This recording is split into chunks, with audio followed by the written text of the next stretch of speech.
Utah had like 31 of their 38 free throws. A lot of driving into guys. Some different groups that you were trying, and not trying to get you to say anything about the refs, but how much of a difference did that make, and how much did you think it was? What did you think the reason for it was, I guess? Obviously I have to go back and look at the tape to be 100% sure, but from my vantage point, I just see guys going to the basket. Our guys are not disrupting their path. Most times we're showing our hands, or even if it's only one hand up, the other hand is tucked.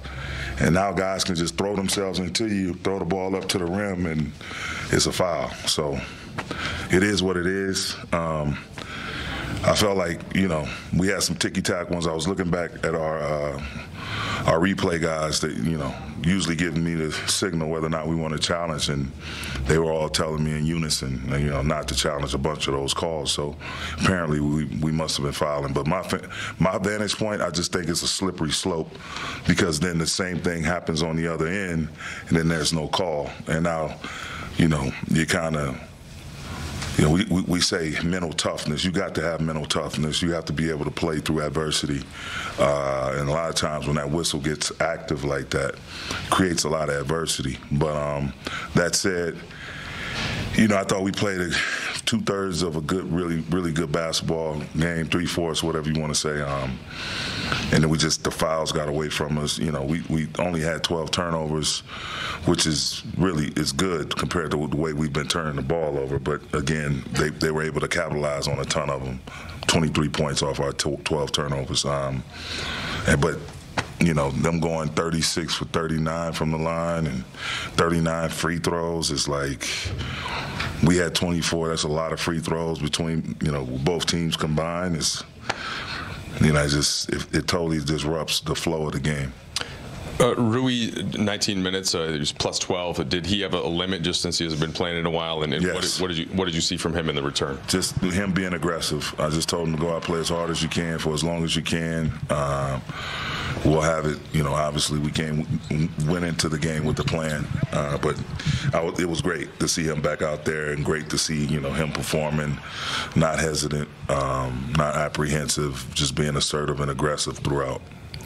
Darvin, what did you think about D'Angelo's performance tonight, considering this is his first start, in 10 games, I think? I thought he was phenomenal. He really did a great job setting the tone for us.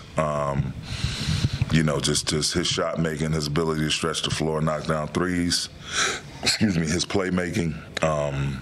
I thought it was huge for us, to being able to be in this game and remain competitive for the duration, as long as we could.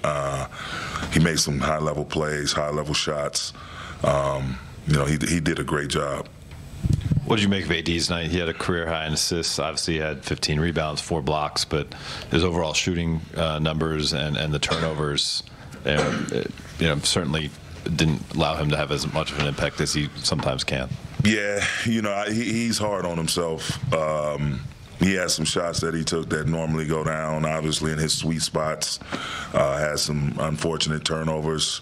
And I just kept trying to tell him, all of us encouraging him to keep pushing through. But, if you want to call 15 and 11 average, it just lets you know how special he is. Just him being out there, continue to compete, the 4 block shots, even though he was having a rough night, 13 defensive rebounds. You just have to push through. It's unfortunate, bad timing actually, with Bron not being in the mix. But, kudos to him. He continued to fight as much as he could, and he made himself available for us and stayed active defensively and stayed, making plays for his teammates, thus the 11 assists.